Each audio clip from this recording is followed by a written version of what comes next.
오늘은 디모데후서 3장 6절부터 있는 말씀을 공부하겠습니다. 6절 다 같이 읽으십시다. 그들 중에 남의 집에 가만히 들어가 어리석은 여자를 유인하는 자들이 있으니 그 여자는 죄를 중히 지고 여러 가지 욕심에 끌린 바 되어 이 말세에 일어날 징조라고 말하지만 옛날부터 늘 있던 이야기입니다. 그들 중에 남의 집에 가만히 들어가 어리석은 여자를 꾀는 겁니다. 제일 먼저 남의 집에 가만히 들어온 것이 사탄입니다. 에덴이라는 아담과 하와의 집에 마귀가 싹 들어와서 누구를 꾀했습니까?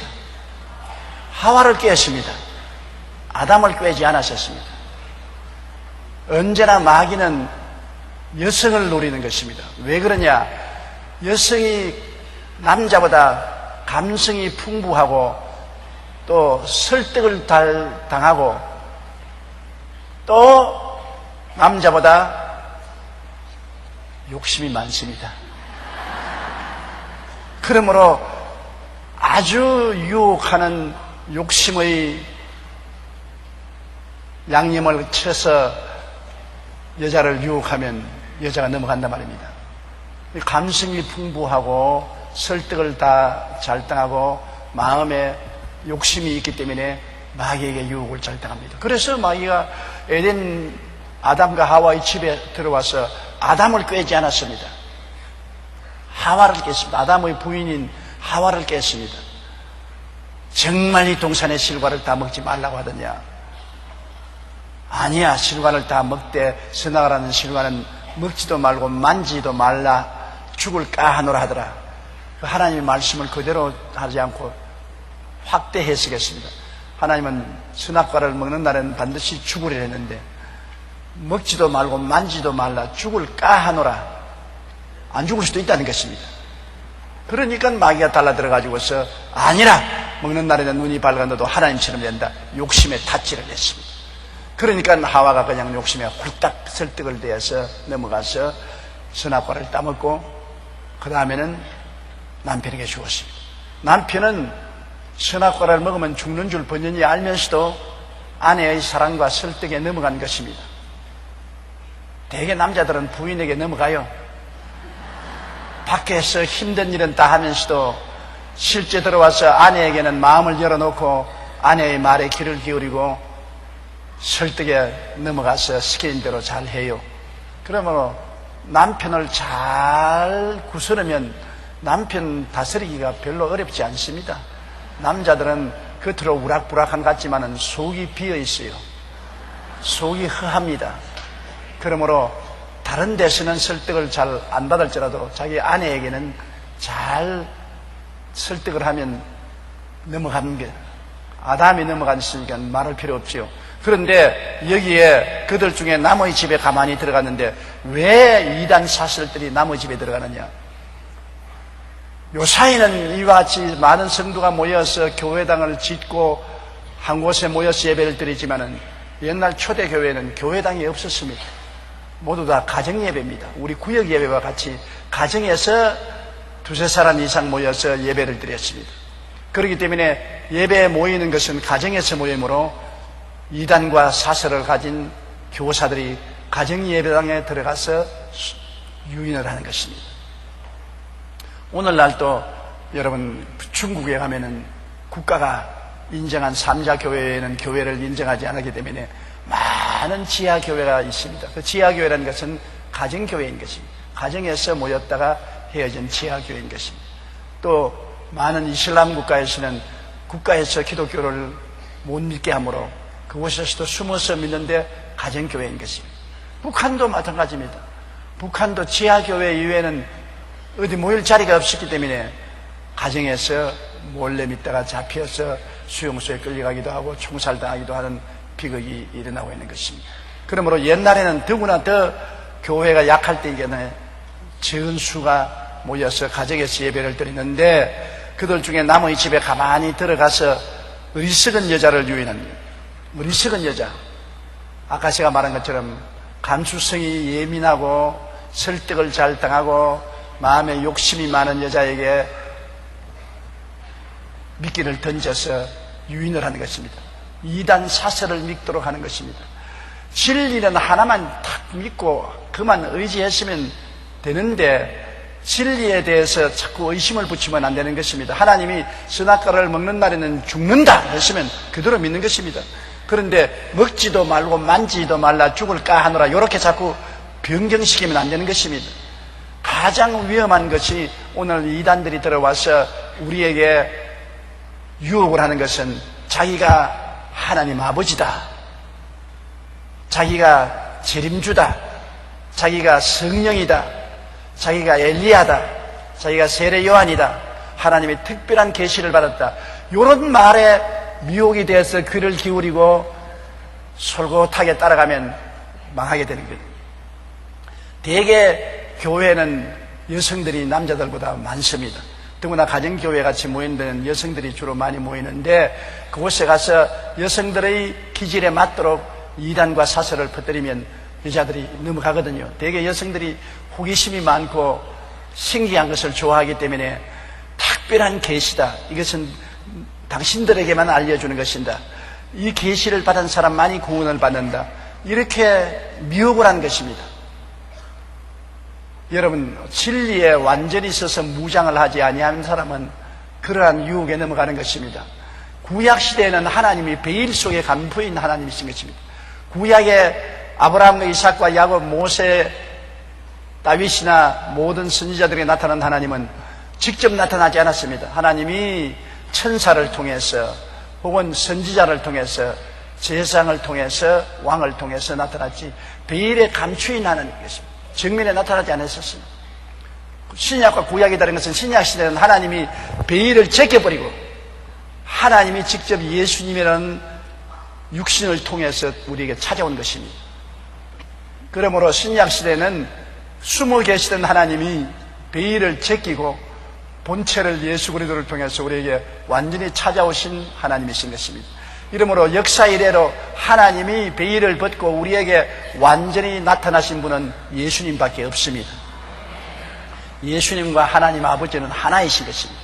신기하게 하나님과 예수님은 한 신성인데 예수님 안에 하나님 계시고 하나님 안에 예수님 계시고 예수님과 하나님은 하나이신 것입니다.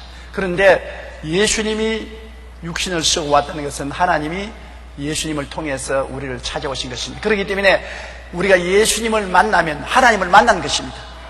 하나님은 예수님을 통하지 않고는 우리에게 나타난 적이 없습니다. 구약시대는 전부 베일에 감추인 하나님이기 때문에 확실히 하나님이 누군지를 우리는 간접적으로 알지 직접으로는 모릅니다. 신약시대에 비로소 나를 본 자는 아버지를 보았나니라, 하나님의 독생하신 예수님이 하나님을 나타내시기 때문에 하나님은 완전히 감추인 하나님이 아니라 우리에게 베일을 벗고 본체가 나타나신 것입니다. 그러므로 예수 그리스도께서 나타나셔서 우리 위해서 십자가에 몸짓고 피 흘린 것은 하나님이 우리를 위해서 몸짓고 피 흘린 것입니다. 하나님이 사람을 몸을 쓰고 오셔서 몸짓고 피 흘려서 우리에 대한 사랑을 확증하고 우리를 구원해 주셨습니다. 이 진리는 타협할 수 없습니다. 새삼스러운 하나님이 올 리도 만무하고 새삼스럽게 예수님이 재림주로 올 리도 만무하고 새삼스럽게 다른 성령이 올 것도 만무하고 새삼스럽게 베일에 감추일 때 사용하던 선지자나 엘리야나 요한이 올 리도 만무한 것입니다. 우리는 예수 안에서 가질 것 다 가졌습니다. 모든 하나님의 신성이 예수님 안에 충만하고 그 이상은 아무것도 없습니다. 예수님 이상은 아무것도 없고 이하도 없습니다. 예수님만이 모든 것 중에 모든 것이 되시고 우리에게 하나님이 주실 것은 예수님 안에 다 주신 것입니다. 예수님 안에 하나님은 계시하실 것 다 계시한 것입니다. 그러므로 예수님을 소유하면 하나님을 모신 것이고 예수님 안에 있으면 하나님 안에 있는 것입니다. 주님 말씀하기를 그날에는 내가 아버지 안에 너가 내 안에 내가 너희 안에 있는 것을 아리라. 그러므로 예수님은 하나님 안에 계시고 우리는 예수님 안에 있고 예수님 우리 안에 있으니 아버지와 아들과 우리는 하나가 되어 있는 것입니다. 이보다 더 위대한 진리가 없습니다. 이거보다 더 큰 은혜가 없습니다. 이것 이외에 다른 은혜를 구하면 사탄입니다. 이것이 유혹에 빠지는 것입니다. 여러분, 그러므로 예수께서 하나님의 아들로서 완전히 베일에 감추었던 하나님이 육체로 우리에게 나타나서 구원해 주신 이 진리를 믿었으면 더 이상 다른 것은 찾지 말아야 되는 것입니다. 다른 것은 거짓말입니다. 마귀는 거짓을 가져와서 속이는 것입니다. 왜 남의 집에 들어가서 어리석은 여자들을 탐욕으로 꿰입니까? 결국은 우리가 과거를 볼 때 우리나라에도 천부교라는 것도 있었고 재림주라는 사람도 있었고 자기가 성령이라는 사람도 지금 있고 엘리야라는 사람도 있고 세례 요한이라는 사람도 있고 다 결국 교회에서 나가서 자기 중심으로 종교를 세워서 무엇을 했습니까? 여성들의 정조를 빼앗고 재산을 빼앗고 가정을 파탄시켜 놓은 일밖에 한 것이 어디 있습니까? 이단 사설에 끌려갔다면 뻔한 일입니다. 정조를 빼앗기고 재산 빼앗기고 가정 파탄 이루고 나중에는 허공중에 떠버린 파멸을 당하는 것밖에 없는 것입니다. 올바른 신앙은 길이요 진리요 생명이요 영혼이 잘되고 범사에 잘되며 강건하게 되는 길이지만은 잘못돼 들어가서 이단에 들어가면 폐가 망신하는 것입니다. 그러므로 여러분 이단 사설에 대해서 굉장히 조심해야 됩니다. 요 사이도 소위 말하는 재림주라는 사람이 한국과 온 세계를 어지럽게 하고 또 자기가 성령이라고 하는 사람이 나타나서 사람들을 미혹하고 있는 것입니다. 재림주도 없으며 성령도 다른 성령은 없습니다. 아버지와 아들 성령 삼위일체 하나님 이외에 다른 하나님은 있을 수가 없는 것입니다. 아버지와 예수님 성령님 삼위 하나님은 한 신성을 가진 분으로서 한 신성이면서 삼위로 아버지와 아들과 성령으로서의 직분을 가지고 우리 가운데 일하시는 이 하나님 이외에 다른 하나님은 없는 것입니다. 그들 중에 남의 집에 가만히 들어가서 어리석은 여자를 유인하는 자들이 있으니 그 여자는 죄를 중히 지고 여러 가지 욕심에 끌린 받는다. 왜 죄를 중히 집냐? 우리를 구속하신 예수님을 믿지 않고 이단 사설을 따르기 때문에 자기 죄를 짊어지고 벗을 수가 없습니다. 그리고 대개 이단 사설에 끌린 이런 여성들은 그런 이단 사설이 교주가 되어서 정조를 유린합니다. 더욱 죄를 짓지요. 죄를 중히 짊어지고 자꾸 유혹에 끌리나 결과에는 아무것도 이루지 못합니다. 7절 보십시다. 항상 배우나 끝내 진리의 지식에 이를 수 없느니라. 예수님을 제껴놓고 깊은 진리를 가르친다, 큰 비밀을 가르친다고 자꾸 그렇게 말하는데 이거 거짓말입니다. 양파 뺏기듯이 또 진리가 오느냐 보면 또 없고 또 뺏기면 또 없고 또 뺏기면 또 없고 예수님 이외에 진리가 어디 있습니까? 궁극적인 진리는 예수님인 것입니다. 처음도 나중도 시작도 끝도 예수님이 진리인데 예수님 제껴놓고 깊은 비밀을 가르쳐준다. 성경에 깊은 계시가 있으니 따라오너라. 더 깊은 말씀을 가르치겠다. 이렇게 자꾸 유인하니 그게 솔고돼서 하마나 진리에 도달할까 하마나 진리에 이를까 싶어서 따라다니다가 나 세월만 흘러가고 정신적으로 육체적으로 파탄에 이르게 되고 마는 것입니다. 여러분 진리는 예수밖에 없기 때문에 예수님을 받아들여야 영혼이 만족할 수 있는 것입니다. 남미에 내려가면 이상한 나무가 있습니다. 그 나무 잎사귀를 먹으면은 배가 안 고파요. 아무리 배가 고픈 사람이라도 그 나무 잎사귀를 먹으면 그 나무 잎사귀는 양분은 하나도 없으면서 아편 성분이 있어가지고서 배고픔을 없애버려주는 것입니다. 그렇기 때문에 배고픈 사람들이 가서 나무 잎사귀를 자꾸 따먹고 난 다음 나중에는 피골이 상접해서 죽으면서도 배고프지 않습니다. 배고픔을 막아주는 마약 성분이 있기 때문인 것입니다.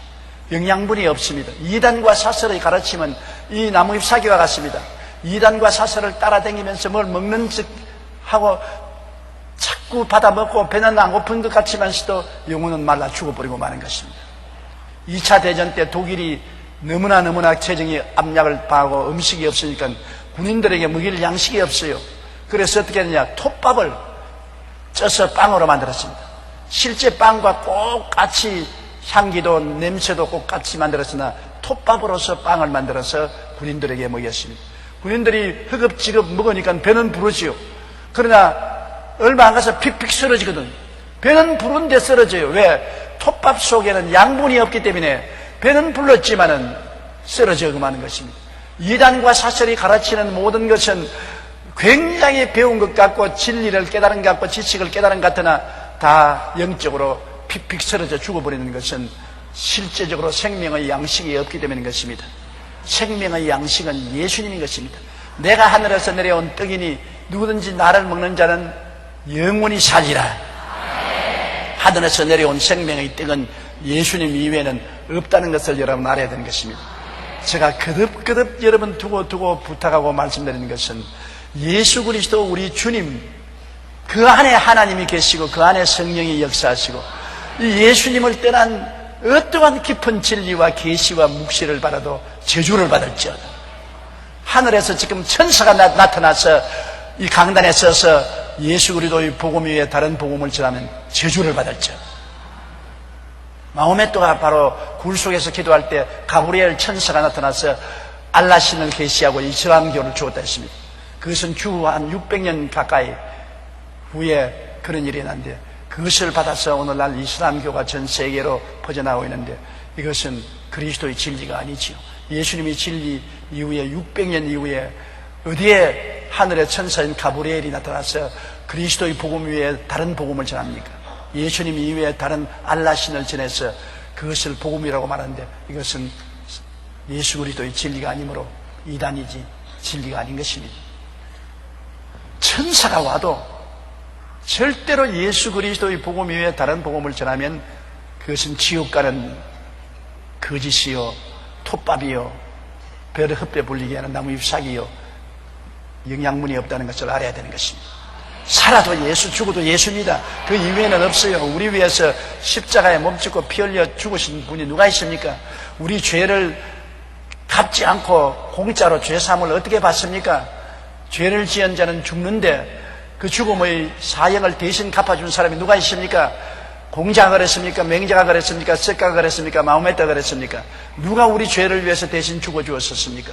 하나님의 아들 예수님밖에 없지 않습니까?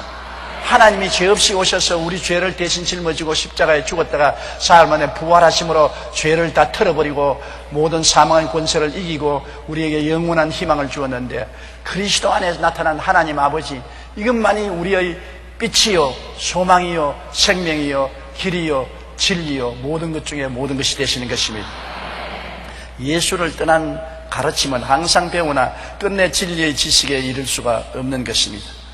8절요. 얀네와 얀브레가 모세를 대적한 것 같이 그들도 진리를 대적하니 이 사람들은 그 마음이 부패한 자요 믿음에 관하여는 버림받은 자들이라. 얀네와 얀브레라는 사람은 모세가 바로 앞에 나가서 내 백성을 내보내라 그렇게 말할 때 증거를 내놓으라고 바로가 말했습니다. 그런데 모세가 아론에게 지팡이를 던지라고 하니까 지팡이가 뱀이 되어서 꿈틀꿈틀했습니다. 그들이 깜짝 놀랐습니다만 애굽의 술사인 얀네와 얀브레는 애굽에서 있는 술사인 것입니다. 주술을 위해서 기적을 행하는 술사도 그들도 지팡이를 던지니까 그들도 뱀이 됐어요. 그러나 모세의 지팡이는 얀네와 얀브레의 지팡이를 잡아먹어버렸었습니다. 그래도 바로는 모세가 하나님이 보내신 자라고 믿지 않았습니다. 왜? 니만 지팡이로 뱀을 만들었냐? 내 술사인 얀네와 얀브레도 뱀을 만들지 않았냐? 그 다음 모세가 하수가에 가서 물을 떠서 던지니까 피가 되었습니다. 온 하수에 피가 되었어요. 얀네와 얀브레가 대적에서 나와서 그 술사도 물로서 피를 만들었습니다. 그러니까는 바로가 너만 피를 만들었냐? 내 술사인 얀네와 얀브레도 피를 만들었잖아요. 모세가 하수가에서 개구리가 올라오게 했습니다. 온 개구리가 왕궁에도 꽉 들어차고 집집마다 꽉 들어차겠습니다. 얀네와 얀브레가 대적에서 술수를 하며 역시 개구리를 만들어서 그걸 올라오게 했겠는 바로가 믿지 않았었습니다. 그 다음에 모세가 땅에 티끌을 들어서 하늘에 던지니까 티끌이 빈대벼룩이 돼가지고서 온 사람들의 몸에 붙어 종기가 일어나게 했는데 얀네와 얀브레도 티끌을 들어서 던지니까 요도에는 안 돼요. 그때부터는 얀네와 얀브레가 모세하고 경쟁을 못했습니다. 그 다음에는 모세가 하는 모든 기적을 흉내내지 못했습니다. 그들은 뱀도 만들고 물로 피로 만들고 하수에서 개구리가 올라오게 하고 여기까지는 따라했는데 그 다음에는 티끌로서 종기가 생기게 하고 그 다음에는 메뚜기 재앙, 우박 재앙, 낮이 밤이 되게 하는 재앙 못 따라 했습니다. 그래서 얀네와 얀보레는 어느 정도까지 대적하다가 그 이유는 못 따라 했습니다. 이것은 무엇을 표시하냐면 얀네와 얀보레는 마귀의 종 아닙니까? 오늘날도 여러분 마귀를 따르는 거짓 선지자들도 기사와 이적을 행하는 것입니다. 기사와 이적을 행한다고 눈이 휘둥그려서 따라가면 안 되는 것입니다. 얀네와 얀보레도 기사와 이적을 행하는 것입니다.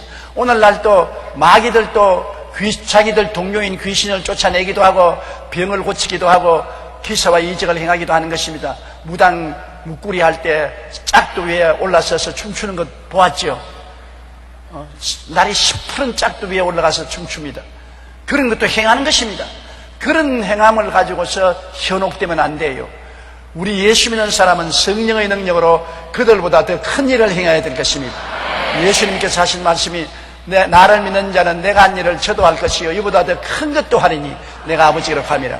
오늘날 예수님께서 성령을 통해서 하는 기적은 질적으로나 양적으로나 마귀가 하는 것보다 훨씬 크다는 것을 알아야 되는 것입니다. 마귀가 못 따라올 기사와 이적을 행하는 것입니다. 오늘 예수 그리스도의 몸된 교회가 교회 가운데 와 계신 성령을 인정하고 환영하고 모시드리고 의지하지 않기 때문에 성령이 행하시는 기적을 안 행하고 있는 것입니다. 그래서 세상에 조롱을 받고 있는 것입니다. 예수님을 통해서 나타나시는 그 놀라운 성령의 역사는 오순절날 이후에 이 땅에 임해서 교회에 계시고 우리 성도들 속에 계심으로 우리가 그리스도를 의지하고 믿고 담대하게 나가면 예수님을 통해서 나타나서 역사된 성령의 역사는 오늘날도 역사하는 것입니다. 오늘날도 귀신이 쫓겨나야 되고 병이 나아야 되고 기사와 이적이 일어나야 되는 것입니다. 귀신이 하는 일보다 질적으로 양적으로 더 크고 놀라운 일들을 성령의 역사를 통해서 나타내야 될 것입니다. 교회가 잠에서 깨어나야 돼요. 오늘 교회가 너무나 깊이 잠이 들어서 쿨쿨 잠이 들어서 성령을 모르고 말씀을 모릅니다. 성령에 기록한 주님의 약속의 말씀 그대로 믿지 아니하고 자꾸 인간적으로 말씀을 해석하고 또 성령이 와서 그 말씀대로 역사하는데 성령님을 인정하지도 환영하지도 모셔드리지도 아니하고 그러므로 교회가 참된 교회가 되고 마는 것입니다. 깨어나야 되는 것입니다. 말씀에 깨어나고 성령의 역사에 깨어나서 살아있는 교회가 되어야 얀네와 얀보레 같은 이런 마귀들을 대적해서 이길 수가 있는 것입니다. 오늘날 너무나 얀네와 얀보레가 많이 있습니다. 이 이단 사설을 전가하는 얀네와 얀보레를 따라서 행하다가는 큰일 나는 것입니다. 그런데 이 얀네와 얀보레가 끝까지 대적을 못했습니다. 한 서너 가지 흉내를 내다가 그 다음에는 못 따라오고 결국 망한 것처럼 이단과 사설은 하나님의 성령의 역사 비슷하게 하지만은 장구하지는 못합니다. 제가 한국에서 주의 사업을 한 지도 이제 50년째 들어가는데 그동안에 많은 이단과 사설을 보았습니다. 한국을 뒤에 흔드는 이단과 사설들이 일어나서 온 한국 교회가 다 그에게 몰려가는 것 같습니다. 천부교 자기가 하나님 아버지라고 하는 이단도 있었고 자기가 친히 예수 그리스도 재림한 주라는 사람도 있었고 자기가 성령이라는 사람, 엘리야라는 사람 온갖 단체가 다 일어나서 한국 교회를 뒤흔드는 것 같지만은 불과 50년 상간에 흔적도 없이 사라지기도 하고 물부품처럼 꺼져가기도 하고 세력이 미약하게 짝이 없이 되기도 하는 것입니다. 그들이 일시 동안 왕성한 것 같으나 오래 지속하지 못하는 것은 하나님의 성령을 끝까지 대적할 수 없기 때문인 것입니다. 얀네와 얀보레가 어느 정도 모세를 대적했으나 그 다음에는 대적할 수가 없는 것입니다. 오늘날도 예수님이 피로 값준 산 교회와 하나님의 성령이 와서 있는 교회를 어떠한 이단과 사설도 짓밟을 수 없습니다. 교회는 하나님이 세우신 그리스도의 몸된 교회이므로 영원하고 구원의 그날에 성령이 하늘로 옮기실 때까지 이 땅에서 그 역할을 다하게 되실 것입니다. 교회를 대적하는 개인도 망하고 교회를 대적하는 국가도 역사적으로 망했습니다. 교회는 그리스도의 몸이기 때문에 예수 그리스도의 몸에 상처를 입히면 결코 흥하지 못합니다. 오늘날 역사를 통해서 보게 될 때 그리스도의 몸된 교회의 문을 닫고 교회를 회파한 어떠한 나라도 어떠한 정치도 다 망했습니다. 교회를 대적하고 주의 종들을 강단에서 멱살을 잡고 끌어내리고 주먹을 치고 하는 사람 치고 안 망한 사람 보았습니까? 다 망했죠. 요사이도 자기 뜻에 안 맞는다고 교회 집사나 장로의 직분을 가진 사람이 교회에 올라가서 강단에서 목회하는 목사의 멱살을 잡고 때리고 발길로 차고 나가라고 야단법석하는 것도 비일비재하게 있습니다. 그런 일에 여러분 간섭하지 말아야 될 것은 주의 종은 하나님의 모성이기 때문에 때리면 하나님이 때리지 사람이 때리는 것 하나님 허락하지 않습니다. 하나님이 때리죠. 그런데 사람이 들어가서 때리면 하나님은 군인을 무시하는 것이 되고 하나님을 멸시하는 것이 되어서 반드시 하나님의 보복을 당합니다. 제가 평신도 때 교회 나갔는데 루피 리차드 목사님이라고 미국 선교사가 목회 담당을 했는데 그게 반대하는 몇 사람이 일어나서 그 목사님 멱살을 잡고 때려서 안경이 땅에 떨어지고 그런 일이 있었습니다. 그런데 그 다음 제가 신학교에 들어와서 공부할 때 보니까 이분들이 부산에서 떠나 서울로 올라와서 한강에 투신해서 자살하고 교통사고로 죽고 몰살하는 것을 보았습니다. 하나님은 반드시 보복하는 것입니다. 하나님의 교회나 하나님의 사역에 회방을 하면은 하나님께서는 오래 참으시나 결코 철저히 회개하고 돌아서지 않는 이상은 하나님이 보복하신다는 것을 알아야 되는 것입니다. 얀네와 얀보레가 모세를 대적한 것 같이 그들도 진리를 대적하나 이 사람들은 마음이 부패한 자요. 이단과 사설을 전하는 사람은 마음이 부패한 사람입니다. 썩었다는 것입니다. 복숭아도 여러분 벌레 먹어서 썩은 것은 겉으로 보기에는 복숭아같이 보이지만 속이 썩었지 않습니까? 사과도 벌레가 들어가면 속을 다 썩혀놓지 않습니까? 겉은 묽은데 속이 썩어서 못 먹게 되는 것입니다. 무화과도 보면은 겉은 맑은데 속을 뜯어보면 속이 썩어있는 무화과가 있습니다. 이단과 사설은 겉은 하나님의 종처럼 멀게 보이지만 속이 부패했습니다. 사탄이 들어가서 속이 썩어버린 것입니다. 먹을 수가 없습니다. 이러므로 부패한 사람들입니다. 아무리 아름다운 말로 유혹을 하더라도 그는 부패한 자요 썩은 과일과 같이 먹을 수가 없는 것입니다. 마음이 부패한 자요 믿음의 가난자는 버림을 받은 자는 예수님을 버렸으니까 하나님께서 버렸죠. 아들이 있는 자에게는 아버지도 있고 아들이 없는 자에게는 아버지도 없고 오히려 하나님의 진노하심이 그 위에 머물러 있습니다. 예수님을 배반한 사람은 하나님을 배반한 사람이요 예수님을 버린 사람은 하나님께 버림을 받은 것입니다. 예수 없이 아무리 할렐루야를 불러도 그거는 할렐루야가 안 되는 것입니다. 이렇기 때문에 이단과 사설을 전하는 사람을 유익 있게 봐야 되는 것입니다. 그가 아무리 좋은 학교를 나오고 아무리 학위가 높고 아무리 인물이 좋고 아무리 큰 은사를 받았다고 해서 기사와 이적을 행하고 막 안진뱅이가 일어나고 절름발이가 일어난다 해도 그것이 문제가 아닙니다. 근본적인 내용이 문제입니다. 근본적으로 그 속에 예수님이 꽉 들어있지 않으면 부패한 사람이요 썩은 사람이요 믿음에 대해서는 하나님께로부터 버림을 받은 사람인 것입니다. 환경을 보고서 미혹되지 마십시오. 하는 행위를 보고서 미혹되지 마십시오. 그 속에 예수님이 계신지 안 계신지 그것으로서 판단하십시오. 십자가에 죽으셨다가 부활하셔서 우리의 구주가 되신 이 예수님이 그 마음속에 있는지 없는지 이게 전적으로 100% 아멘하면 그건 주의 종이고 나도 예수님이 십자가에 죽었다가 부활한 것을 믿습니다. 그러나 요 사이는 그 예수님이 아니고 내가 그 예수님 대신 왔습니다. 이렇게 토를 붙이면 이건 빨간 귀신인 것입니다. 그러나 라고 토를 붙이면 안 돼요. 100% 예수님은 십자가에서 나를 구속하시고 죽었다가 부활하시고 재림하실 분이라는 것을 그대로 받아들이는 사람이 진짜 하나님의 종이요 성령인 것입니다. 그게 조금이라도 조건을 붙이면 사탄인 것입니다. 9절요. 그러나 그들이 더 나아가지 못할 것은 저 두 사람이 된 것과 같이 그들의 어리석음이 드러날 것입니다.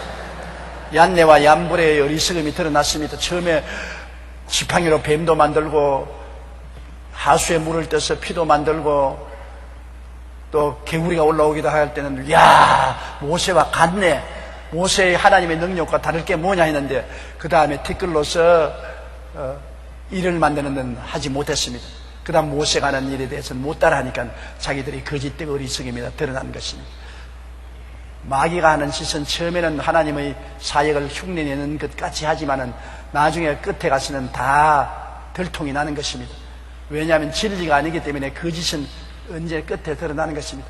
숨기는 것은 어느 한도까지 숨길 수 있지만은 끝끝 내내 숨기지 못합니다.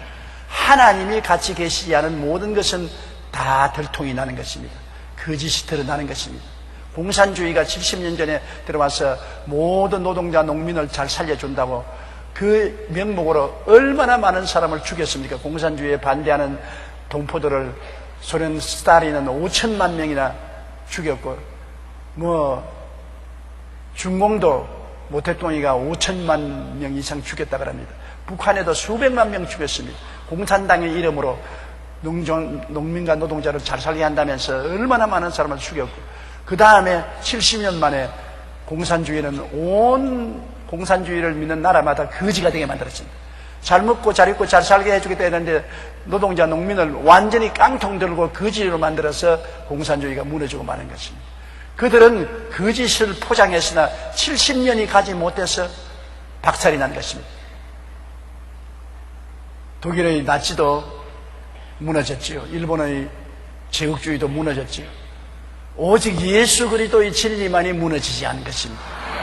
2000년 동안 그리스도의 진리는 면면이 증가되어서 밝은 불빛을 비치고 절대로 무너지지 않은 것입니다. 10절요. 나의 교훈과 행실과 의향과 믿음과 오래 참음과 사랑과 인내와. 바울 선생은 디모데는 자기 아들이기 때문에 자기를 닮으라고 말하는 것입니다. 아버지가 훌륭하게 성공적으로 인생을 사는 사람은 자식을 갖다 놓고 너 아버지를 닮아라 그렇게 말할 수 있지 않습니까? 과연 요 사이에 얼마나 많은 아버지가 자식을 갖다 놓고 너 아버지를 닮아라 그렇게 말할 수가 있는지 의심이 갑니다만, 그러나 성공적으로 인생을 잘 살아온 아버지는 자기 자식들을 갖다 놓고 너 아버지가 살은 대로 살아라 그러면 잘 살게 된다고 말할 수 있을 것입니다. 바울 선생은 정말로 사도 중에 사도요, 예수님의 제자 중에 제자였기 때문에 모든 사람이 예수님 다음으로 우러러보고 따를 수 있는 모범이 된 것입니다. 그러므로 바울 선생은 디모데에게 나의 교훈을 따르라. 내가 너에게 교훈한 것을 따르라. 바울이 교훈한 것은 뭡니까? 내내 예수님 중심으로 살고 예수님의 영광을 위해서 살고 예수님의 생활을 본받으라는 것이 바울의 교훈이었습니다. 바울은 공자님을 따르라, 맹자님을 따르라, 석가를 따르라, 그렇지 않으면 마호메트를 따르라 그런 소리 하지 않았습니다. 바울의 교훈은 예수님을 통한 교훈이었습니다. 예수 그리스도를 구주로 모시고 예수 그리스도의 믿음, 소망, 사랑, 의, 평강, 희락을 따라 살아가는 것입니다.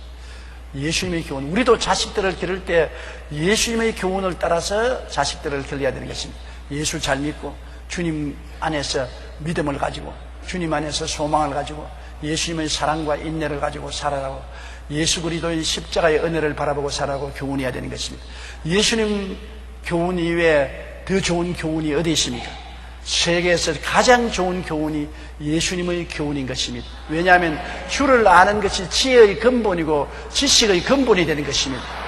지혜와 지식의 근본을 얻는데 그 교훈보다 좋은 교훈이 어디 있습니까?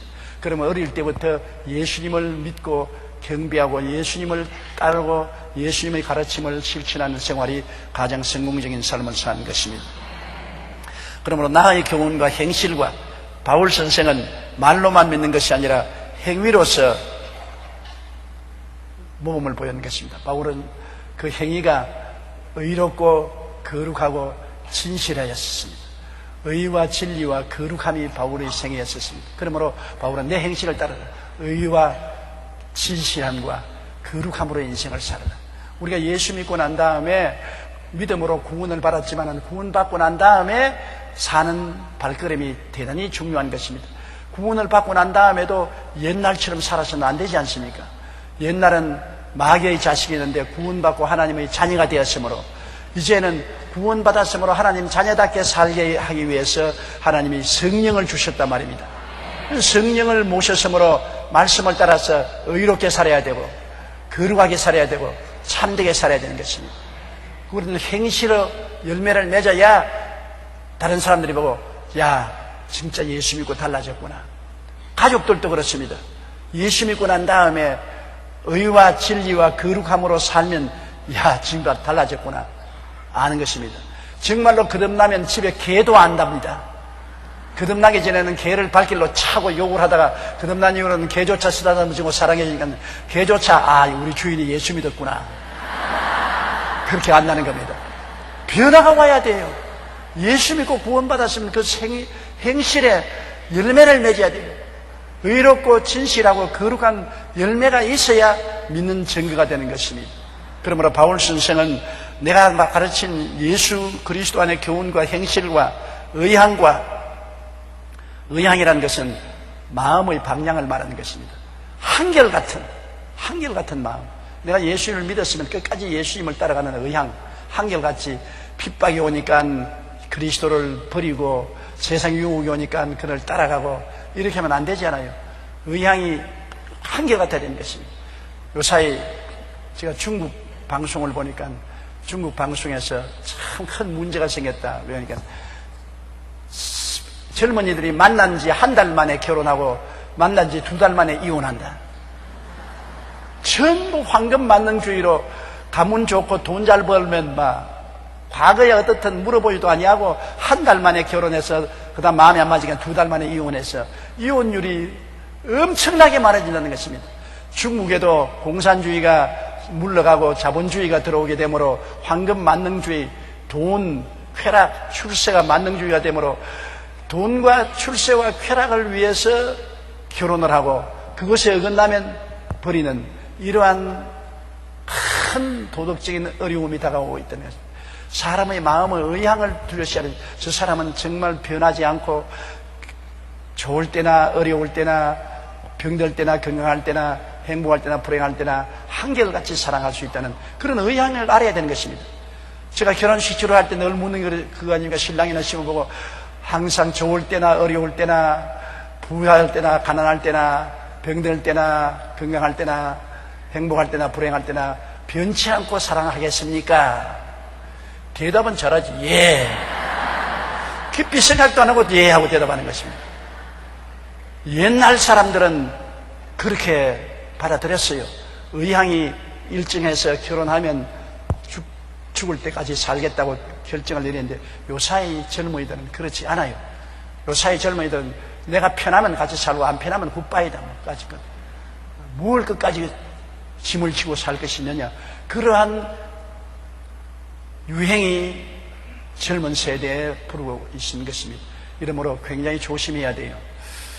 우리 사람의 의향이 어떠냐. 예수 믿어도 마음이 심지가 굳어서 한결같은 신앙을 가져야지 오늘 믿었다가 내일 떠나고 내일 믿었다가 모레 떠나고 변화무쌍해서는 안 되는 것입니다. 바울 선생 같은 의향을 가져라. 그 다음 믿음. 하나님을 의지하고 세상을 의지하지 않은 믿음. 믿음이라는 것은 여러분 하나님을 의지하는 것이 믿음입니다. 환경이나 감각을 의지해서 흔들거리는 것은 믿음이 아닙니다. 눈에는 아무 증거 안 보이고 귀에는 아무 소리 안 들리고 손에는 잡히는 것 없고 내 앞길 칠흑같이 어두워도 뭘 믿느냐? 하나님을 믿는 것을 말하는 것입니다. 나는 하나님을 믿는다. 그것은 하나님을 의지하는 것을 말하는 것입니다. 누가 뭐라고 말해도 하나님을 붙잡고서 흔들리지 않는다. 동남풍아 불어라 서북풍아 불어라 아무리 불어도 나는 하나님을 붙잡고 흔들리지 않는다. 이게 믿음인 것입니다. 하나님은 안 보이는데 어떻게 붙잡느냐? 하나님은 안 보여도 하나님 말씀은 보이는 것입니다. 말씀이 곧 하나님인 것입니다. 말씀을 읽고 듣고 말씀을 부여잡고서 말씀에 의지하고 흔들리지 않은 것이 믿음인 것입니다. 믿음은 들음에서 나며 들음은 그리스도의 말씀으로 말미암느니라. 그래서 여러분 교회에 나와서 설교 말씀을 듣고 또 성경을 읽는 것은 믿음을 얻기 위한 것입니다. 말씀이 바로 하나님이시고 말씀을 붙잡는 것이 하나님을 붙잡는 믿음인 것입니다. 그 다음에 오래 참음과 신앙이란 오래 참는 것입니다. 신앙이라는 것은 bende기 신앙이 되어서는 안 되는 것입니다. 오래오래 참는 것입니다. 하나님은 반짝반짝 이렇게 일하지 않습니다. 한결같이 꾸준히 역사하는 것입니다. 농사 짓는 농부가 하루아침에 밭을 뒤져서 씨를 심었다가 그 다음날 열매 안 맺는다고 도로 파헤쳐버리고 하면 농사 못 짓지 않습니까? 한 번 밭을 갈아서 씨를 심었으면 오래 참는 것입니다. 비가 오고 다시 햇빛이 비치고 sak이 나고 줄기가 나고 잎사귀가 나고 그 다음에 꽃이 피고 열매를 맺을 때까지 오래 기다리는 것입니다. 하나님은 기다림의 하나님이신 것입니다. 신앙이란 기다리는 것이 우리 신앙에 굉장히 필요하지 성급해서는 안 되는 것입니다. 자식을 낳아서 기르는데 빨리 길러야 자식을 기르는 수고에서 해방되겠다고 목을 자꾸 잡아 당기면 디스크에 걸려서 죽어버리고 말아요. 가만히 내버려서 자동적으로 다리도 길어지고 목도 길어져야지 자꾸 길어지려고 목을 잡아 당기고 다리를 잡아 당기면 뼈가 어그러지고 죽지 않아요. 자연이라는 것은 그렇게 속히 이루어지는 것이 아닙니다. 때가 이름에 이루어지는 것이기 때문에 우리 믿음도 하나님을 믿고 의지했으면 꾸준히 참고 기다려야 되는 것입니다. 믿음과 인내는 언제나 같이 손을 잡고 가는 것입니다. 믿고 순식간에 이루어지지 않는다고 낙심하면 아무것도 안 되는 것입니다. 믿었으면 참는 것입니다. 하루도 참고 이틀도 참고 사흘도 참고. 여러분 성경에 보면은 아브라함은 75세에 하나님의 약속을 받았으나 25년을 참아서 100세의 약속이 이루어진 것입니다. 야곱도 약속을 받았으나 20년의 세월을 기다려서 약속이 이루어진 것입니다. 요셉도 여러분 하나님께 부름을 받았었으나 13년의 오랜 세월을 참아서 약속이 이루어진 것입니다. 모세는 무려 40년 동안 기다려야 되는 것입니다. 오래오래 옛날 우리 믿음의 선조들은 기다려야 하는 것입니다. 우리는 한 달도 못 기다려요. 기도하고 난 다음 그 이튿날이 안 이루어지면 하나님 어디 계시옵나이까 그렇게 말하는 것입니다. 하나님께 기도하고 부르짖으시면 꾸준히 참고 기다려야 되는 것입니다. 그러면 자기도 모르는 사이에 변화가 다가오고 응답이 오는 것입니다. 응답이라는 것이 여러분 소낙비처럼 쏟아지는 때도 있지만 그런 것은 흔하지 않습니다. 응답이란 이슬처럼 내리는 것입니다. 이슬 내리는 건 눈에 보입니까? 안 보입니다. 그러나 밤에 여러분 길을 걸어가면 눈에 안 보이는데 나중에 보면 옷이 축축이 젖어 있어요. 밤 이슬이 내려서 온몸이 젖은 것입니다. 이슬 내리는 건 못 봤는데도 그러나 이슬은 내려서 몸이 젖는 것처럼 하나님의 기도 응답도 응답이 이슬처럼 내려오는 것입니다. 하나 또 응답 안 오는 것 같은데 벌써 기도하고 난 다음에 응답이 이슬처럼 내려와서 세월이 지나고 보니 응답이 되었더라. 세월이 지나고 나니 기적이 일어났더라. 병자 위에 기도하고 난 다음 당장 안 나았다고 낙심하라고 실망하는데 병자 위에 기도하고 믿고 하루가 지나고 열흘이 지나고 한 달이 지나고 1년이 지나고 보니까 언제도 모르게 병이 나았더라. 이슬같이 응답이 와서 모르는 사이에 신유로서 몸이 젖어버리고 마는 것입니다. 이러므로 인내하라. 믿는 자는 믿고 오래 참으라. 그러면서 하나님을 믿고 감사드리고 감사드리라. 하나님은 약속한 것을 이루어 주시기 때문인 것입니다. 그 다음 사랑이라는 것은 사람의 사랑이 아니라 아가페 하나님의 사랑인 것입니다. 아가페 사랑이라는 것은 무조건하고 사랑하는 것입니다. 사랑은 여러 가지 종류의 사랑이 있어요. 에로스 사랑이라고 있어요. 헬라어로서 에로스 사랑은 남녀간의 사랑인 것입니다. 남녀간의 육정적인 사랑인 것입니다. 남녀간에도 젊을 때 육정적인 사랑을 얼마나 사랑한지 그 사랑을 이루기 위해서 죽지도 하지 않습니까? 에로스 사랑도 뜨거운 사랑입니다. 에로스 사랑이 있어야 남녀가 결혼하고 자식도 낳고 가정도 세우죠.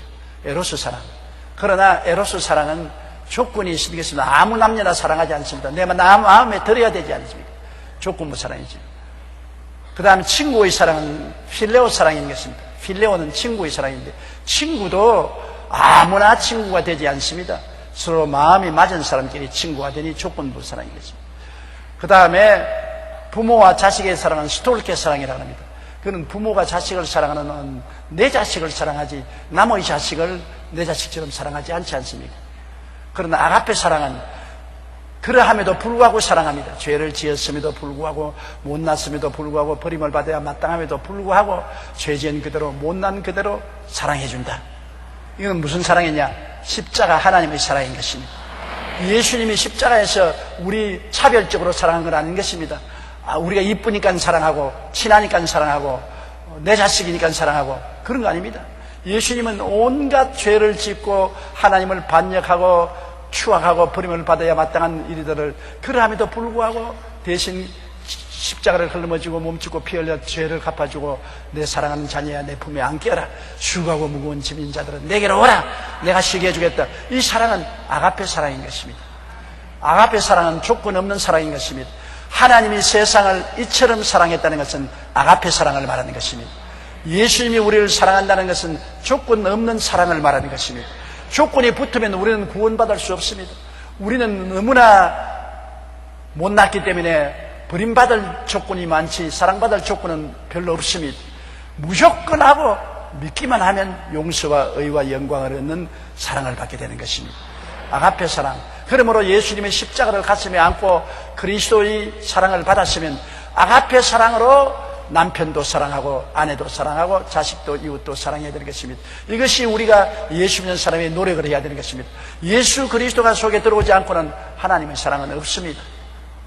인간이 가질 수 있는 사랑은 에로스 사랑, 이성 간의 사랑, 친구 간의 사랑, 필레오 사랑, 부모 자식 간의 스토르케 사랑은 가질 수 있어도 아가페 사랑은 예수님 없이는 없습니다.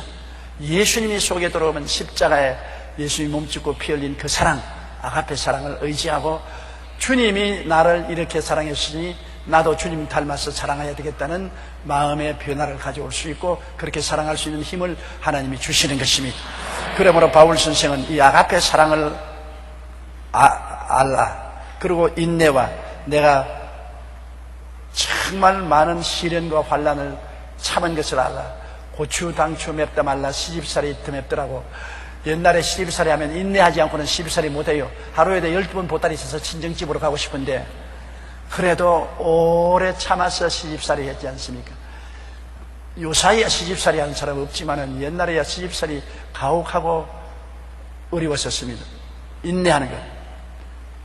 그와 같이 바울 선생은 예수 믿는 사람도 이 세상에 많은 핍박과 시험과 환난이 있을 때 인내해야 된다.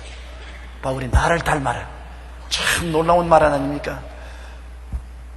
나의 교훈과 행실과 의향과 믿음과 오래 참음과 사랑과 인내와 박해를 바른과, 복음을 전하다니까 박해를 받지 않습니까? 우리 아프가니스탄에 예수 사랑으로 봉사를 갔다가 탈레반에게 잡혀서 두 사람이 순교를 당하고 나머지 사람들이 어제 해방되었다는 소식을 듣고 우리 가슴을 쓰러뜨렸습니다만, 복음을 전하기 위해서는 이러한 핍박을 당하는 것입니다. 왜냐하면 예수를 믿지 않는 사람들은 사탄이 점령하고 있는데, 사탄이 자기 경계에 들어오면 공격을 할 것은 당연하지 않습니까? 뱀이 또아리를 치고 있는데 뱀의 또아리를 발로 밟으면 뱀이 탁 잘라서 물지 않겠습니까? 반드시 사탄의 세계 속에 쳐들어가면은 사탄이 저항하는 것입니다. 우리 대한민국에 복음을 전하기 위해서 선교사들이 와서 얼마나 많이 선교를 당해서, 토마스 선교사는 대동강에서 들어와서 목이 날아갔었습니다. 그 다음 여러분 이쪽에 우리 강쪽에 보면 절두산이 있지 않습니까? 절두산에서 대원군 시절에 3,000여 명의 사람들이 목이 잘려서 한강으로 던졌지 않습니까? 우리가 오늘날 예수 믿도록 마귀의 권세를 깨뜨리기 위해서 선조 신앙인들이 얼마나 피를 흘리고 고통을 당하는지 모르는 것입니다. 한국이라는 수천 년 동안 묵은 마귀가 둥지를 치고 있는데, 여기에 그리스도의 복음을 가지고 들어오니까 마귀가 발부동을 칠 리가 있지 않습니까? 정치 세력을 통해서, 사회적인 관습을 통해서 온갖 힘을 다 동원해가지고서 예수 믿는 신앙을 박해하고 저항하고 죽였습니다. 그러나 피 흘린 대가만큼 주님이 몫을 주장하는 것입니다. 내 백성이 이 땅에 와서 피를 흘렸다. 피 흘린 대가 내놓아라. 피 흘린 대가 내놓아라. 피 흘림이 없이 복음이 증거된 나라가 어디 있습니까? 피가 흐른 만큼 복음이 증거된 것입니다. 하나님이 하나님의 몫을 주장하는 것입니다. 우리 대한민국에 오늘날 1200만 성도가 있고 5만 교회 10만 주의 종이 있기 위해서는 수천 수만의 선조들이 피를 흘렸습니다. 그 피값으로 우리가 이제는 마귀의 권세 쫓아내고 그리스도의 복음이 이 땅에 점령한 것입니다. 이제는 우리 민족의 30%의 터는 예수 그리스도의 복음이 점령하고 있는 것입니다. 그만큼 이제는 예수 그리스도의 복음의 능력이 강해졌기 때문에 마귀가 옛날처럼 칼을 휘두르지 못합니다. 힘이 강해졌기 때문인 것입니다. 그러나 그리스도의 복음이 없는 아프가니스탄이니 파키스탄이니 저건 탕 들어간 것은 다 탕이야. 키르기스탄, 카자흐스탄, 아프가니스탄, 파키스탄, 탕은 다 탕이야. 그 탕이라는 곳에 들어가기 위해서는 피를 흘려야 돼요. 마귀가 가만히 있습니까? 목숨을 가지고서 달라드니까. 그를 저항하기 위해서 피를 흘리고 피값으로 영혼이 구원받게 되는 것입니다. 그러므로 바울은 박해를 받고 고난과 많은 고난을 겪었습니다. 그가 안디옥에 가서 복음을 전가할 때 유대인들이 일어나서 그를 죽이려고 하며 그는 도망을 쳐서 이고니온에 가서 또 복음을 전가하는데 유대인들이 와서 그를 죽이려고 하며 도망을 쳐서 루스드라에 왔고, 루스드라에서는 안진뱅이를 예수 이름으로 일으키니까 또 신이라고 제사 드리겠다고 달라들므로 그를 정지시키고 나니까 안디옥과 이고니온에서 온 유대인들의 충동을 받아서 돌로서 바울을 쳐서 죽은 줄 알고 쓰레기 더미에 던져버렸습니다. 그 사람들이 죽으라고 때렸으니 생명의 흔적이 있었으면 남겨놓았겠습니까? 죽으라고 돌로서 때려서 완전히 돌에 맞아 죽은 것을 끌고 그름더미에 던져버렸습니다. 그래서 제자들이 바울 선생의 죽은 시체를 어떻게 할지 몰라서 둘러서서 기도를 하는데 도로 살아났어요. 돌로 죽을 줄 얻어맞았으면 여러분 온 삭신이 다 부러지고 깨어졌을 것인데 그 자리에 일어나서 툴툴 틀고 이고니온의 루스드라로 다음날 또 복음 전하러 갔었습니다. 하나님의 기적이 같이 한 것입니다. 바울 선생이 하늘나라에 올라갔다가 내려왔다고 기록한 성경이 아마 여기 루스드라에서 돌에 맞아 죽었을 때 하늘나라에 올라갔다가 내려온 것이 아닌가 그렇게 생각이 되는 것입니다. 예수 믿는 생활이 평탄하지가 않습니다. 예수 믿는 생활은 박해가 있고 고난이 있고 바울 선생같이 안디옥과 이고니온과 루스드라에서 당한 여러 가지 고통이 있습니다. 그러나 한 가지 알아야 될 것은 예수 믿는 사람은 박해를 당하면 당할수록 하나님이 위로를 해 주신다는 것입니다. 죽는 것도 하나님 위로 없이는 죽지 못합니다. 순교를 위해서 제물이 될지라도 하나님이 큰 성령의 위로를 주어서 죽음을 이길 수 있도록 만들어주는 것입니다. 사람이 죽을 때 몸에서 의사들이 말하기를 가장 엔돌핀이 많이 나온다고 합니다. 엔돌핀은 고통을 없애주는 것입니다. 엔돌핀은 일종의 마약 성분으로서 엔돌핀이 나오면 즐거워지고 고통이 사라지고 기뻐지는데 죽을 때 머리에서 제일 많은 엔돌핀이 나오는 것입니다. 사람이 죽을 때 괴롭지 않습니까? 마지막 죽음을 안 괴롭게 만들기 위해서 엔돌핀이 쿵쿵쿵 쏟아져 나오므로 죽음을 즐겁게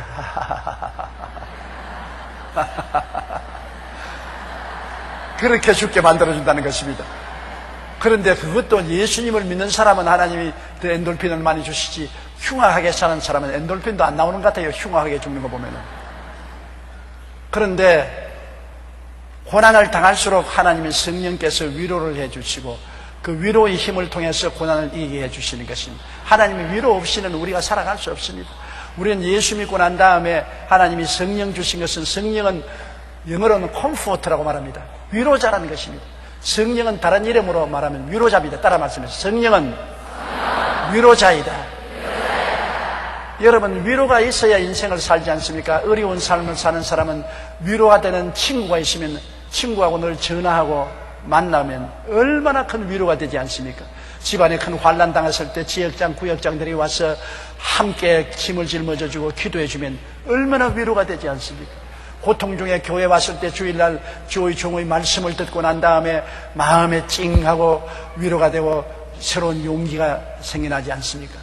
집안에 들어왔을 때 아내가 남편을 격려하고 힘을 주면 남편이 이 세상에 괴로운 스트레스를 받다가 마음에 큰 위로가 되고, 또 남편이 아내를 용기를 주고 힘을 주고 따뜻하게 사랑을 떼어주면 위로가 되지 않습니까? 이 세상은 위로 없이 못 살아요, 여러분. 이 세상에는 스트레스가 너무 많고 너무나 어려운 고통이 많기 때문에 위로가 반드시 필요한 것입니다. 사람들은 하나님 안에서 위로를 못 받은 사람들은 어디에서 위로를 받으려고 하느냐? 먹는 것으로 위로받으려고 합니다. 술을 마시거든. 막 고통스러우니까 술을 내리 마셔서 위로를 받으려고 합니다. 그래서 요사이 직장인들이 직장을 그만두고 난 다음에는 싸구려 술집에 가서 술을 자꾸 마셔서 몸을 망가뜨리지 않습니다. 또 극단적인 사람들은 아편을 맞아서 위로를 받으려고 하는 것입니다. 또 여성들은 마음에 스트레스가 걸리면 집에 있어서 자꾸 주워 먹어요. 있는 것 없는 거 자꾸 주워 먹어서 자꾸 몸이 고무풍선처럼 되는 거예요. 그 왜냐? 스트레스에 걸려서 자꾸 주워 먹기 때문에 그런 것입니다. 위로를 음식으로서 위로받는 사람이 있습니다. 그렇지 않으면 세상으로 나가서 위로받으려고 막 친구들하고 돌아다니고 놀러다니고 그러다가 폐가 망신한 사람도 있습니다.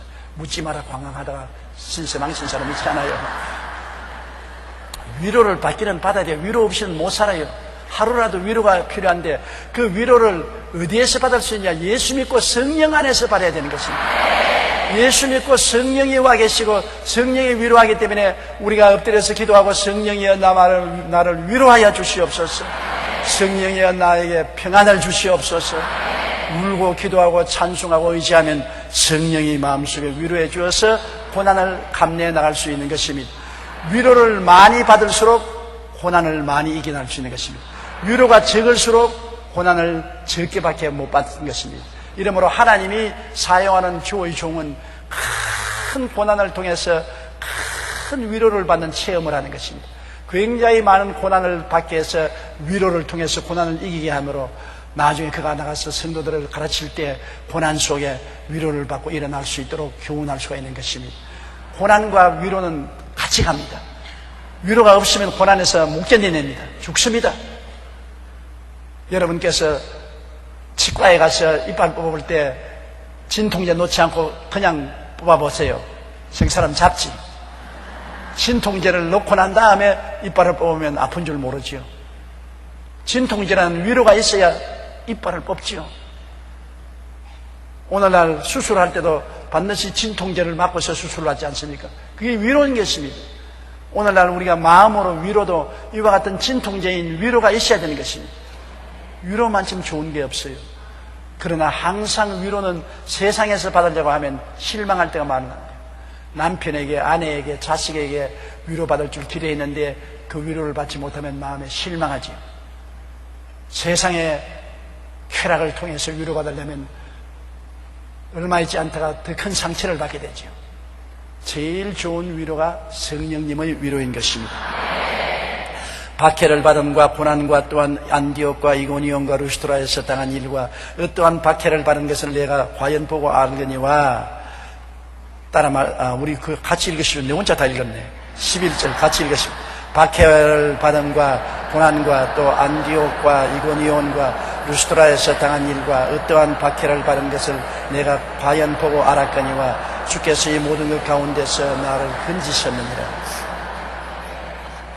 이게 위로인 것입니다. 이렇게 박해가 심해도 하나님이 내버려 놓지 않고 같이 계셨다. 내가 사망의 음침한 골짜기로 다닐지라도 해를 두려워하는 것은 주께서 나와 함께 계십니다. 사망의 골짜기만 있는 것이 아니라 주님이 같이 계신다. 그러면 나는 모르는 사이에 주님의 지팡이는 길을 열고 막대기는 지켜주신다. 주의 지팡이와 막대기가 나를 안위하시나이다. 사망의 골짜기가 오면은 주님도 다가오는 것입니다. 그리고 주의 지팡이와 막대기가 나를 위해서 역사하는 것입니다. 바울 선생이 디모데에게 말한 것처럼 너도 많은 박해와 시험과 환난을 당할 것이다. 그러나 나의 생애를 통해서 보라. 하나님이 거기에서 다 건져주셨다. 그처럼 너도 건져주실 것이다. 때가 와서 하나님이 천국에 데리고 가시려면은 순교의 은혜를 주어서 데려가시겠지만 그렇지 않은 다음에는 어떠한 시련과 환난을 당해도 하나님이 건져주시는 것입니다. 하나님이 승리하게 만들어주시는 것입니다.